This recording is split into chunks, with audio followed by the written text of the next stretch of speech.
Hello everybody on YouTube, this is Super Nintendo, and today I actually am trying out something new by using my avatar as my face. I hope you guys like this because I actually find it really fun to edit videos like this. I tried it out earlier and it was really fun, but I thought it would be best if I try it out officially on a sort of discussion video. This video is going to be on something that a lot of people really seem to like, and for the life of me, I cannot understand why. This is going to be on the character of Broly from Dragon Ball Super Broly. Now, before I get into my own thoughts, I feel like I should probably go over the character in the movie as a lot of other people seem to see him. In the movie, there is the character of Chile, a green-skinned alien girl from some planet we have no idea about, who basically comes across Broly, and her opinion of him is essentially that he is a pure-hearted soul who doesn't like to fight and is essentially turned into a living weapon and is being used by his father Paragus for his own personal ends. So a little something to add. Essentially what Chile is complaining about when it comes to Paragus, what she means when she says that Paragus turned Broly into a cold-blooded killer or a monster or whatever, is that she turned him into basically a savage monster. You! He's your son! How could you do that to him?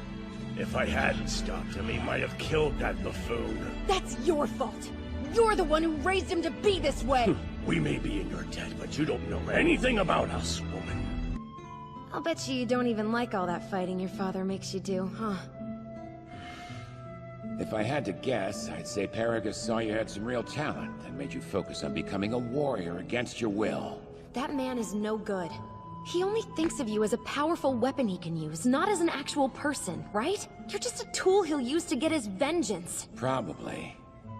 I gotta say, your old man is awful. You know, you don't have to do everything that guy tells you to do. It's not right for you to say bad things about him. He is my dad. If they keep fighting, Broly's gonna be killed! Damn his father! He turned him into this! In his heart, Broly's just a confused boy! I can't sit around and let him die! He's a pure, kind-hearted Saiyan whose only friend in the universe was an animal! We can't let this be his end! But the thing that makes no sense with this is he's a Saiyan. They're all like that. All of them are savage, cold-blooded killers. The ones that aren't changed at some point, like, say, Goku. He hit his head at the beginning of the series to become the way he is today. Vegeta went through a lot of character development throughout Dragon Ball Z to become the way he was in that series. But unfortunately regressed a lot in Dragon Ball Super, but that is for another day. So back to the stuff I recorded earlier. She hates Paragus with a burning passion, even taking the remote control to a shot collar that he has placed on his son. She is under the impression that the shot collar is a bad thing, period, and doesn't even really try to go any further into that. Now, this is how a lot of people seem to think Broly is, because Chile is a new character, and obviously, like, the shot collar is a bad thing, right? It seems a bit inhumane, but when you actually look at how the movie portrays Broly, it's essentially a case of telling us one thing and showing us another. Broly throughout the entire movie or throughout the majority of the movie rather, is basically a mindless beast there is no mental activity whatsoever. He is just in a mindless rage, basically attacking everything that he can see or touch or whatever, with no real thinking in place, which is kind of funny because when we see him earlier in the movie, it does kind of seem like what Chile is saying might actually kind of add up, except for the thing with the shock collar and basically everything pertaining to Paragus basically being like, oh, he doesn't care about his son at all, he only uses them as like a weapon. If that was true, then why would Paragus tell Broly to say thank you, teaching him manners, when Chile gives him some food? She gives him chocolate earlier in the movie. Try this one. Hey, wait! At least let me take off the wrapper first. It's food, son.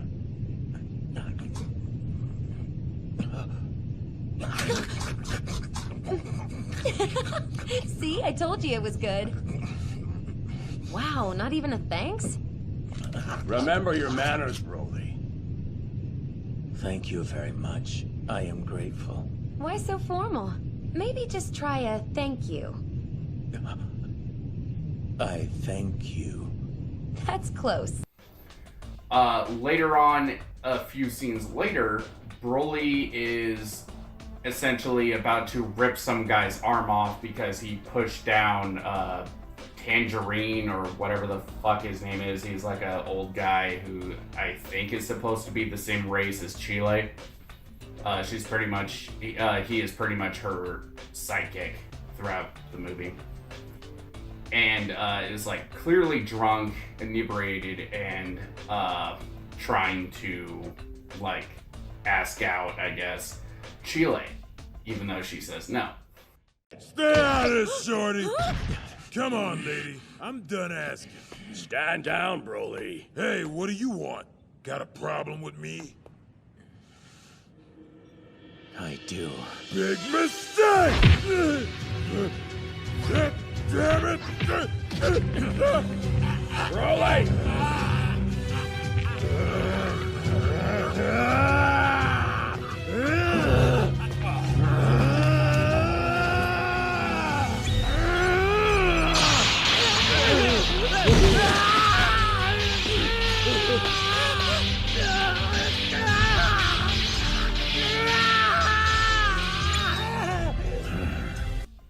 Paragus tells Broly no like 2 or 3 times before pulling out the shock collar. And it is told to us, the audience, as well as Broly, as well as Frieza, and I think Chile was in the room too, that the shock collar was put in place because Broly would actually go into those mindless rages and he became a danger to himself and others. Oh, sir. Whenever he transformed into a great ape, he unfortunately lost all control over his actions. He became a danger to himself and to me, which is why I chose to cut off his tail. And has this mighty warrior lost his mind and exploded since then? Yes, sir, but on the rarest occasions. You're saying this could still happen? You brought danger to my ship. Please, there's no need to worry, I swear. Were that to happen, I can control him using this remote device which pumps a bolt of electricity through his body. That's not a strong current, but it allows me to rein him in when he acts out. Fascinating. So the shock collar is there to bring Broly out of those mindless rages, not to put them into him. Broly has no self-control whatsoever. Based on everything that the movie actually shows us, as well as tells us, Broly is not the pure-hearted little soul that doesn't like to fight that Chile portrays him to be, and that a lot of people seem to think he is because of her description and because of the whole thing of like, oh, the shock collar's inhumane, it's not a very good thing. But no, like Broly, this new Broly is just a mindless beast. And a lot of people seem to say that the old Broly was a horrible character. And granted, in Second Coming and Bio Broly, he is. He's just as much of a mindless beast as the new Broly. However, in the first movie, Dragon Ball Z Broly, the legendary Super Saiyan, there's actually a lot more to Broly than what you would think of at the surface. You know, the origin of the two Brolys is largely similar, with the exception that this Broly seemingly was driven insane by Goku as a baby crying. This seems like a stupid reason, and admittedly it is a little laughable, but from what we see of the Saiyan nursery throughout all the other ones, Goku is the only Saiyan child to cry. It stands to reason that the Saiyan children do not cry. They do not do this. Especially considering they are given instructions from the time they are born before they are sent off world to go conquer some planets. Like they life wipe a whole planet. They are aware of this from the time they are born. Whether or not this is genetics or they are actually able to remember stuff from that far back seems to be largely up in the air, but I kind of go with the idea that they actually do remember, because Broly does remember the time of when he was an infant.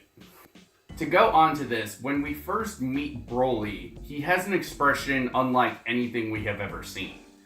He has this sort of deadpanned, half-awake type expression that we have never seen before, kind of immediately telling us that mentally he's not all there, which is sort of foreshadowing for later in the movie when it's revealed that the crown he wears is a mind control device.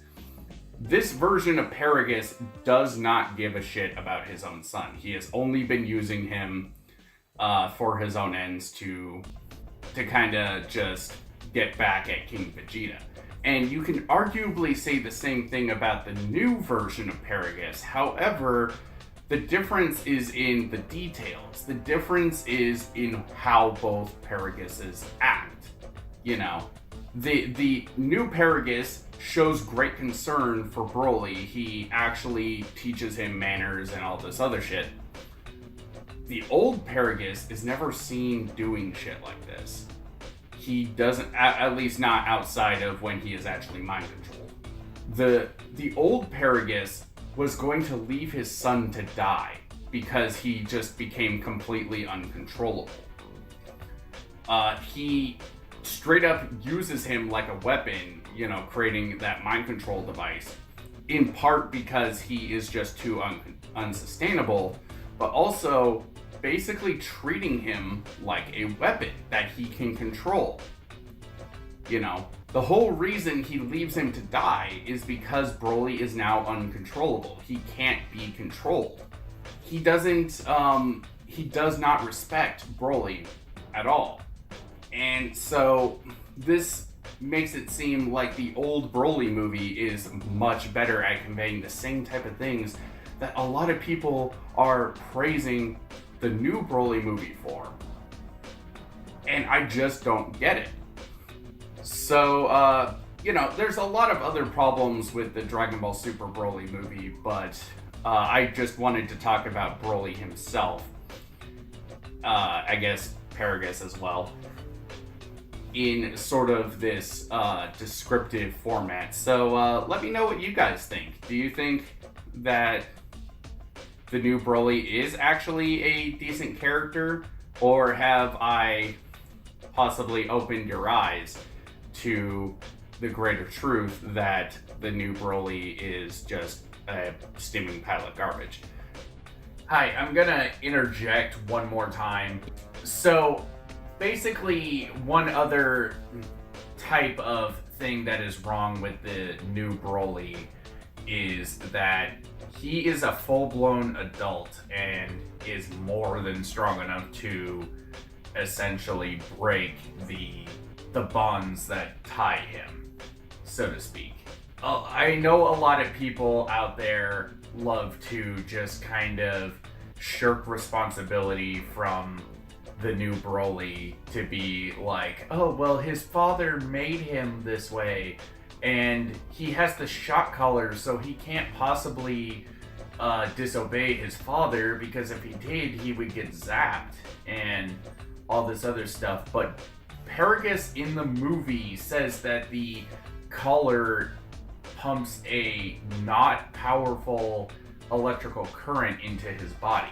So basically, there is nothing stopping Broly from snapping the collar and just kind of doing his own thing. Even when the control to the collar is destroyed, he still goes along with what Paragus tells him to do. And the explanation for this is because Broly loves his father and doesn't want to disappoint him. Broly is willingly going along with what Paragus wants. At that point, Broly is just as responsible for his actions. He is fully responsible, you know. At the very least, when the shock collar was in play, you could make an argument that he had no free will, that he had no choice but to do what Paragus wanted. But he does have a choice. He doesn't have to fight Vegeta or Goku or anyone. He doesn't have to fight anyone if he doesn't want to. So if he really was this pure-hearted soul that didn't like to fight, like Chile portrays him to be, and how a lot of fanboys think this Broly is, then the movie couldn't have happened, because he wouldn't have fought anyone. So, yeah, I will just kind of let you guys go back to the other stuff I recorded. I just wanted to say this because I know a lot of people are going to bring this up at some point. For the record, I actually really do like the idea that this Broly is a pure-hearted soul who doesn't like to fight, but just happens to have a massive talent for it, and is being used as a weapon against his will. I think that is a very interesting concept, had they actually went with that. But, you know, Dragon Ball Super, it is just terrible across the board. I think I'm gonna go watch a good Dragon Ball movie. I'll see you guys later. Let me know how you guys like this new video discussion format thing with the new avatar. So, I will see you guys later. Take care.